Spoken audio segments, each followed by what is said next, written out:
കർത്താവിൽ ബഹുമാന്യരെ, നിങ്ങൾക്കെല്ലാവർക്കും വീണ്ടും ക്രിസ്തുയേശുവിൽ സ്നേഹ വന്ദനങ്ങൾ. കോട്ടയം വടവാതൂർ ആസ്ഥാനമായി പ്രവർത്തിച്ചു വരുന്ന ഗേറ്റ് ചർച്ച് പഠിപ്പിക്കുന്ന ചില ബൈബിൾ വിരുദ്ധ ഉപദേശ വിഷയങ്ങളെ സംബന്ധിച്ചുള്ള പഠന പരമ്പരയുടെ 6ാമത്തെ എപ്പിസോഡാണ് ഇപ്പോൾ ഇവിടെ ഞാൻ അവതരിപ്പിക്കുവാൻ ആഗ്രഹിക്കുന്നത്. ഈ ഓരോ എപ്പിസോഡുകൾ ഞങ്ങൾ അവതരിപ്പിക്കുമ്പോഴും തുറന്ന മനസ്സോടെ ഞങ്ങളുടെ കാര്യം പരസ്യമായി പ്രസ്താവിക്കട്ടെ. ഗേറ്റ് മിനിസ്ട്രി ചെയ്യുന്ന ദേവദാസനോടോ അദ്ദേഹത്തിന്റെ സഭയോടോ ഒന്നും ഞങ്ങൾക്കാർക്കും യാതൊരു വിധമായ വിരോധമോ പ്രശ്നങ്ങളോ ഇല്ല.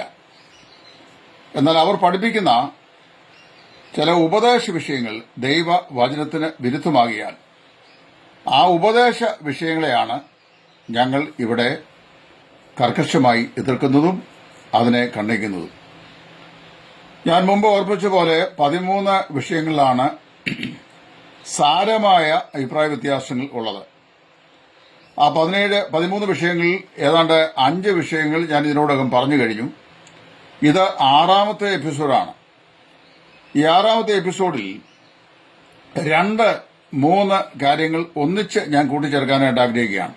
ഒന്ന്, അദ്ദേഹം പറയുന്നത് റോമർ തുടങ്ങി ഫിലേമോന്റെ ലേഖനം വരെയുള്ള 13 ലേഖനങ്ങൾ മാത്രമാണ് ദൈവസഭയ്ക്ക് ഉള്ള ലേഖനങ്ങൾ, മറ്റേത് ദൈവസഭയ്ക്ക് ഉള്ള ലേഖനങ്ങൾ അല്ല എന്നാണ്.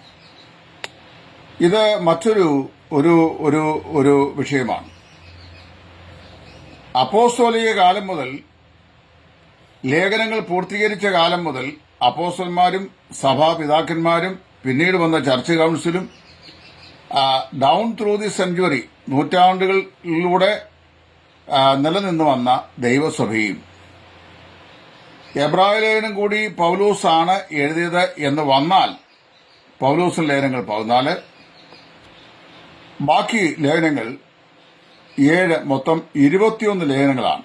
റോമർ തുടങ്ങി യൂദായുടെ ലേഖനം വരെയുള്ള ലേഖനങ്ങളാണ് ദൈവസഭയുടെ ഉപദേശങ്ങൾക്ക് അടിസ്ഥാനമായി നൽകപ്പെട്ടത് എന്നാണ്. പൗലോസ് ലേഖനങ്ങളെ നമുക്ക് നിരാകരിക്കാൻ കഴിയില്ല. ഇനി എന്തുകൊണ്ടാണ് ഈ റോമർ തുടങ്ങി ഫിലേമോൻ വരെയുള്ള ലേഖനങ്ങളാണ് സഭയ്ക്കുള്ള ലേഖനങ്ങൾ, മറ്റേത് ഒന്നും സഭയ്ക്കുള്ളതല്ല എന്നിവർ പഠിപ്പിക്കുന്നത് എന്ന് ചോദിച്ചാൽ എനിക്കറിയാൻ വയ്യ. ഇനി ആ വിഷയത്തിന് വേണ്ടി ഒരു പക്ഷെങ്കിൽ സമയം കണ്ടെത്തി അദ്ദേഹത്തെ ഒന്ന് നേരിൽ കണ്ട് അദ്ദേഹത്തിൽ നിന്ന് തന്നെ ഒരു വിശദാംശം, ഒരു വിശദീകരണം കേൾക്കേണ്ടതായിട്ട് ഇരിക്കുന്നു. അതിന് അധികം താമസിയാതെ അദ്ദേഹത്തെ വിളിച്ച് അപ്പോയിന്റ്മെന്റ് എടുത്തിട്ട് ഒന്ന് കാണാം എന്ന് ആഗ്രഹിക്കുകയും ചെയ്യുന്നുണ്ട്. ഇത് ഞങ്ങൾ എന്തുകൊണ്ട് പറയുന്നു ചോദിച്ചു കഴിഞ്ഞാൽ, നിഷ്കളങ്കരും നിരപരാധികളും വചനത്തിൽ വേണ്ടത്ര നിലയിലുള്ള അറിവോ പരിജ്ഞാനോ ഇല്ലാത്തവരുമായിട്ടുള്ള ആളുകൾ ഈ വക വിഷയങ്ങൾ കേൾക്കുമ്പോൾ അവർക്ക് ഇതിനു മുമ്പുള്ള ഒരു പഠിപ്പിക്കലില്ല. അതായത് നമ്മുടെ ഈ എപ്പിസ്കോപ്പൽ സഭകളിലൊക്കെ നിരന്തരമായി അവർ ചെയ്തു വരുന്ന ആരാധനാക്രമങ്ങളോടുകൂടിയ ആരാധനയും മറ്റ് അവരുടെ ഇടവയോഗങ്ങളൊക്കെ ഉണ്ടെങ്കിലും നമ്മുടെയൊക്കെ ഈ സഭാവിഭാഗങ്ങൾ പഠിപ്പിക്കുന്ന പോലെ സിസ്റ്റമാറ്റിക്കായി ദൈവവചനം പഠിപ്പിക്കുന്ന, ഉപദേശം പഠിപ്പിക്കുന്ന ഒരു വ്യവസ്ഥിതി അങ്ങനെയുള്ള സഭകൾക്കില്ല. അതുകൊണ്ട് അങ്ങനെയുള്ള വിഭാഗങ്ങളിലൊക്കെ രക്ഷിക്കപ്പെട്ട് മുമ്പോട്ട് വരുന്ന ആളുകൾ പ്രഥമത ഈ ഉപദേശം കേൾക്കുമ്പോൾ പെട്ടെന്ന് സംശയിക്കാതെ തന്നെ അത് വെട്ടിവിഴുങ്ങാനുള്ള സാധ്യത വളരെ വലുതാണ്. അങ്ങനെ വരുമ്പോൾ ഞാൻ കഴിഞ്ഞ ദിവസം ഒരാളോട് സംസാരിച്ച് പറഞ്ഞു, കാനഡ, അമേരിക്കൻ ഐക്യനാടുകൾ ഇവരൊക്കെ അവിടെയൊക്കെ ഈ പടിവാതിൽ സഭ വളരെയധികം അഭിവൃദ്ധി പ്രാപിക്കുന്നുണ്ട്. ധാരാളം ആളുകൾ അതിലേക്ക് ആകർഷിക്കപ്പെടുന്നു. ശരിയാണ്, വിപരീത ഉപദേശ കൂട്ടങ്ങളോട് ആളുകൾ വളരെ വേഗത്തിൽ അട്രാക്ട് ചെയ്യപ്പെടുകയും അതിന്റെ അംഗത്വം സ്വീകരിക്കുകയും ചെയ്യും. ഇവിടെ ഞാൻ മനസ്സിലാക്കുന്ന അനുസരിച്ച് ദൈവസഭയുടെ അടിസ്ഥാനങ്ങൾ വിവരിക്കുന്ന 4 സുവിശേഷങ്ങളിൽ അതിന്റെ ചരിത്രപരമായ സ്ഥാപനം, അതിന്റെ വളർച്ച തുടങ്ങി ഏതാണ്ട് അപ്പോസ്തോലിക കാലത്തുകൂടിയ 37 വർഷക്കാലത്തെ സഭയുടെ ചരിത്ര സംക്ഷേപം നൽകുന്ന പുസ്തകം പ്രവൃത്തിയുള്ള പുസ്തകം, റോമർ തുടങ്ങി യൂദാ വരെയുള്ള 21 ലേഖനങ്ങൾ.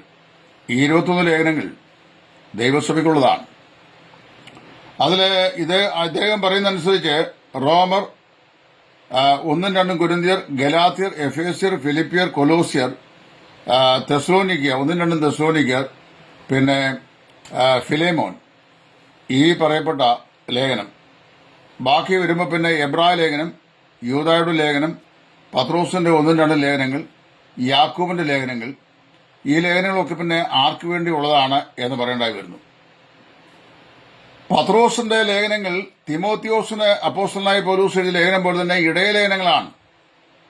ദൈവസഭയിലെ ഇടയന്മാരെ, അവരുടെ ശുശ്രൂഷകള്, പ്രവാസികളായിരിക്കുന്ന വിശുദ്ധന്മാരെ, അവരുടെ ഭാഗ്യകരമായ ഭാവി പ്രത്യാശ ഇത്യാദി വിഷയങ്ങളൊക്കെയാ അതിനകത്ത് പത്രോസ് എഴുതിയിരിക്കുന്നത്. നമ്മുടെ കർത്താവായ യേശു ക്രിസ്തുവിന്റെ രണ്ടാമത്തെ വരവ് വരെ അദ്ദേഹം വ്യക്തമായി അതിനകത്ത് എഴുതിയിട്ടുണ്ട്. അപ്പൊ അതെല്ലാം ദൈവസഭയ്ക്കുള്ളതാണെന്നാണ് നമ്മൾ പഠിക്കുകയും മനസ്സിലാക്കുകയും ചെയ്യുന്നത്. യൂദ തുടങ്ങുന്ന തന്നെ സഹോദരന്മാരെ, നമുക്ക് പൊതുവിലുള്ള രക്ഷയെക്കുറിച്ച് എഴുതുവാൻ ഞാൻ സകല പ്രയത്നവും ചെയ്യുകയും വിശുദ്ധന്മാർക്ക് ഒരിക്കലായി ഫലമേൽപ്പിക്കപ്പെട്ട അതിപരിശുദ്ധ വിശ്വാസത്തിന് വേണ്ടി പോരാട്ടം കഴിക്കേണ്ടത് ആവശ്യമെന്ന് എനിക്ക് തോന്നി എന്ന് പറയാൻ, he was constrained by the holy spirit of God to write about how to defend the faith which once was delivered to the saints. വിശുദ്ധന്മാർക്ക് ഒരിക്കലായി നൽകപ്പെട്ടിരിക്കുന്ന അതിപരിശുദ്ധമാകുന്ന വിശ്വാസം എന്ന് പറയുന്നത് രക്ഷിക്കപ്പെടാനുള്ള വിശ്വാസമല്ല, രക്ഷിക്കപ്പെട്ടവർ പാലിക്കേണ്ട ഉപദേശ വിഷയങ്ങളെ സംബന്ധിച്ചുള്ള വിശ്വാസമാണ്. അതായത് ഡോക്ടറിനെ സംബന്ധിച്ചുള്ള വിശ്വാസമാണ്. അത് ഡിഫെൻഡ് ചെയ്യേണ്ട ആവശ്യമുണ്ട് എന്ന് യൂദായ്ക്ക് പരിശുദ്ധാത്മാവ് തോന്നിച്ചു. അദ്ദേഹം രക്ഷാശാസ്ത്രമാണ് എഴുതാൻ ആഗ്രഹിച്ചത്, എന്നാൽ പരിശുദ്ധാത്മാവ് നിയോഗിച്ച് ഇത് എഴുതാൻ വേണ്ടിയാണ്. വിശ്വാസികളായ നമ്മളുടെ വിശ്വാസ ജീവിതത്തിൽ നമ്മുടെ ഉപദേശ സംബന്ധിയായി നാം ഡിഫെൻഡ് ചെയ്യേണ്ട, പ്രതിരോധിക്കേണ്ട ഉപദേശ സത്യങ്ങൾ എന്തൊക്കെയാണ്? അടിസ്ഥാന ഉപദേശ സത്യങ്ങളെല്ലാം നാം പ്രതിരോധിക്കേണ്ട ഉപദേശ സത്യങ്ങളാണ്. രക്ഷാസ്നാനം, അതുപോലെ തന്നെ സഭയുടെ വിശ്വാസികൾ തമ്മിലുള്ള പരസ്പര കൂട്ടായ്മ, പ്രാർത്ഥന, വചന ശുശ്രൂഷ, ഇങ്ങനെ അങ്ങോട്ട് പോകുന്ന വിഷയങ്ങളെല്ലാം അത് പത്രോസും യാക്കോബ് പറയുമ്പോൾ വിശ്വാസത്താലാണ് നീതിരിക്കപ്പെടുന്നത് എന്ന എബ്രാലേഖനത്തിൽ അപ്പോസ്തലനും റോമാലേഖനത്തിലും പറഞ്ഞ ശേഷം നീതിരിക്കപ്പെട്ട വിശ്വാസിയുടെ വിശ്വാസം പ്രതിഫലിച്ച് കാണുന്നവന്റെ പ്രവൃത്തിയിലാണെന്നും പ്രവൃത്തിയില്ലാത്ത വിശ്വാസം ചത്തതാണെന്നും, അതുകൊണ്ട് വിശ്വാസം എന്ന് പറയുന്നത് പ്രവൃത്തിയിൽ വെളിപ്പെട്ടു വരുന്നതാണെന്ന് യാക്കോബ് പറയുന്നു.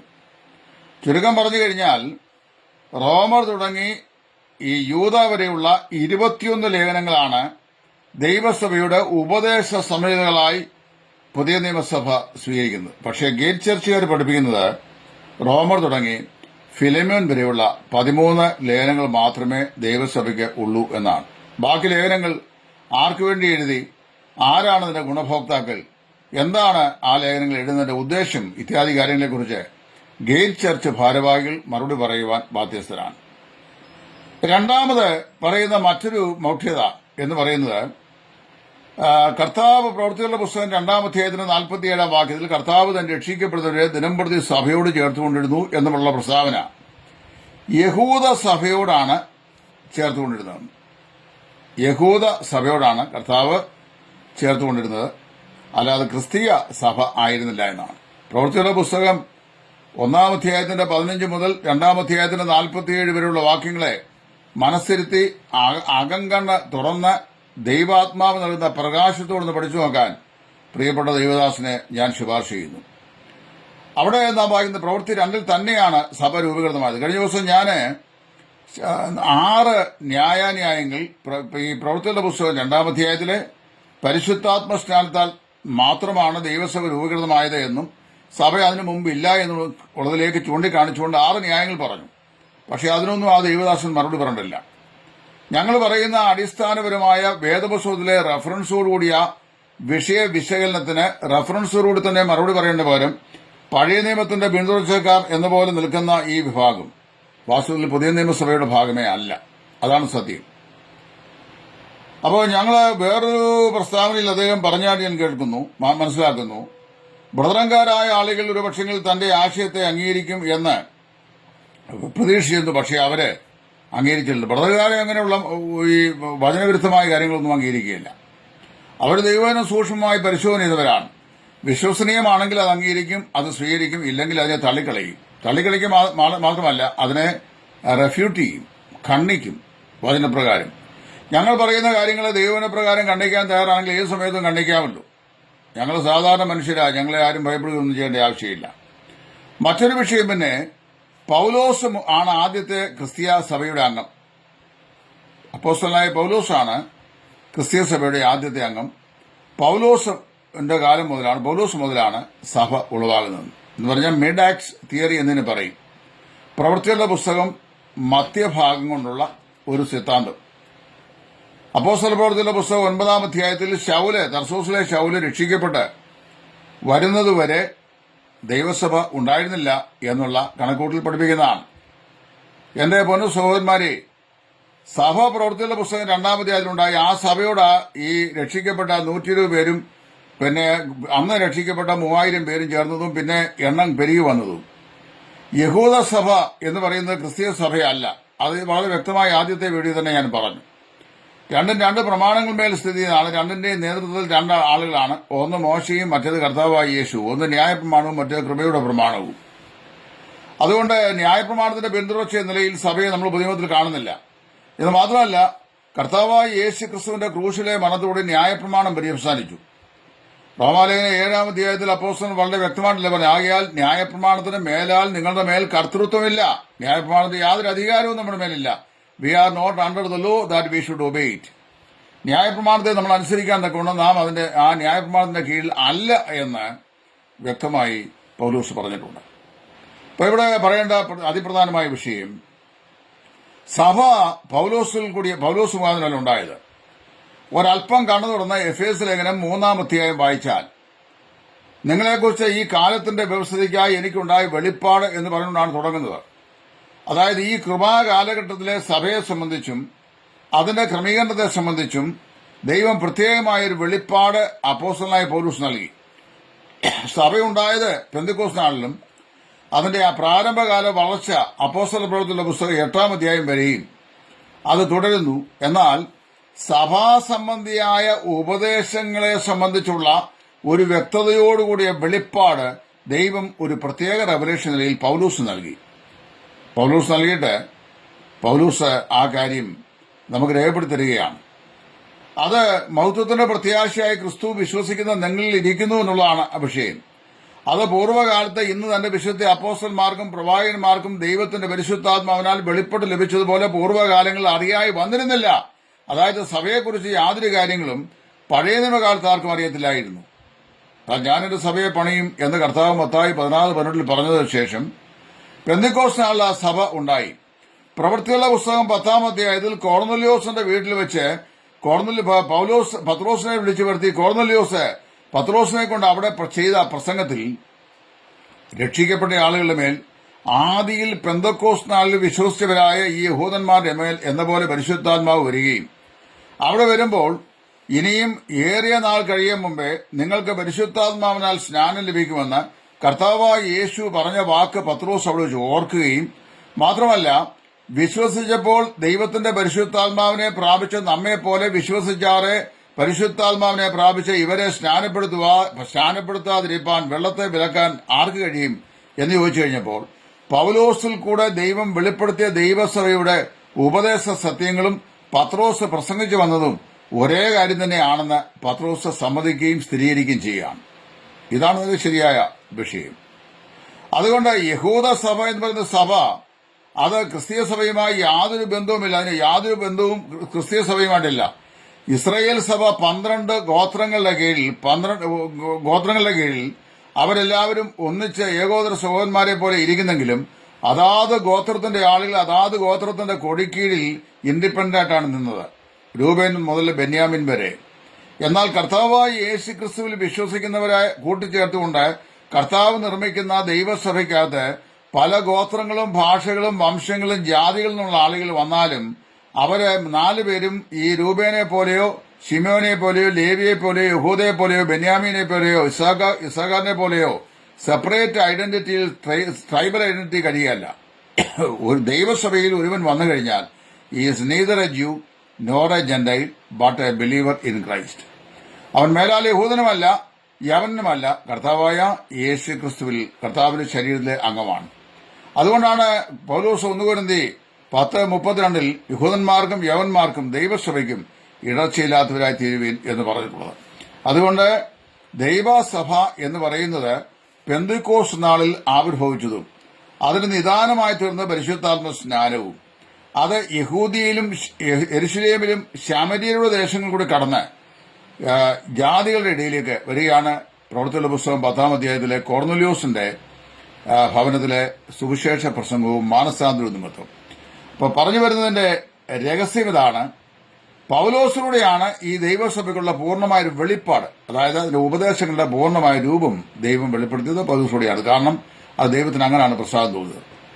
അപ്പൊ അതുകൊണ്ട് പൗലോസിൽ കൂടെ ഈ ദൈവസഭ എന്ന് പറയുന്ന മർമ്മം, അതായത് ദൈവം ജാതികളെയും കൂടെ ക്രിസ്തുവിന്റെ ശരീരത്തിന്റെ അംശികളാക്കി തീർക്കുന്നു എന്നും കർത്താവായ യേശുവിൽ വിശ്വസിക്കുന്നവർക്ക് മേലാൽ യഹൂദനെന്നും യവനെന്നുമുള്ള വ്യത്യാസമില്ല എന്നും ഉള്ള സത്യം പൂർവ്വകാലങ്ങളിൽ അറിയാതിരുന്നതും ദൈവം വെളിപ്പെടുത്താത്തതുമായിരുന്ന ഈ മർമ്മത്തിന്റെ വെളിപ്പാട് എന്ന നിലയിൽ പൗലോസിലൂടെ കർത്താവ് വെളിപ്പെടുത്തി.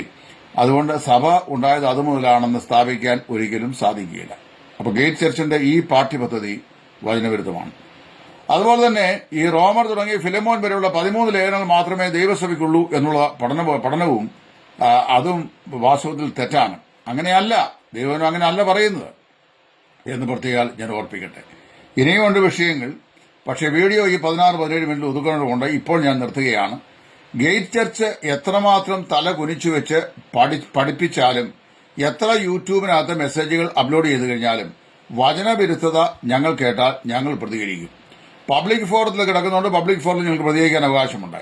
ഞങ്ങൾ പറയുന്ന കാര്യങ്ങൾ ദൈവവചന വിരുദ്ധമാണെന്ന് ഗേറ്റ് ചർച്ചിന്റെ ആളുകൾക്ക് തോന്നുന്നുണ്ടെങ്കിൽ നിങ്ങൾക്ക് ദൈവവചന പ്രകാരം ഞങ്ങളെ കണ്ണിക്കാം. അത് തന്നെയല്ല, ഒരു ഓപ്പൺ പ്ലാറ്റ്ഫോമിൽ ഞങ്ങളുമായിട്ടൊരു ഡിബേറ്റിന് തയ്യാറാണെങ്കിൽ we are ready for that. ഞങ്ങൾ അതിന് തയ്യാറാണ്. നിങ്ങൾ തയ്യാറാണെന്ന് അറിയിച്ചാൽ മാത്രം മതി.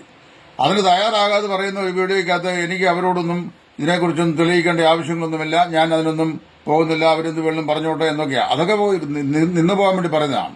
ഈ നൂറ്റാണ്ടിൽ ഇപ്പോൾ ഉണ്ടായിട്ടുള്ള ന്യൂജൻ സഭകളിലെ നമ്പർ 1 കൾട്ട് ഗ്രൂപ്പാണ് ഗേറ്റ് ചർച്ച് എന്ന് പറയാതിരിക്കാൻ നിർവാഹമില്ല എന്ന് പറഞ്ഞുകൊണ്ട് ഞാൻ ഇന്നത്തെ വീഡിയോ ഇവിടെ നിർത്തുന്നു. ദൈവനാമം മഹിമപ്പെടുമാറാകട്ടെ.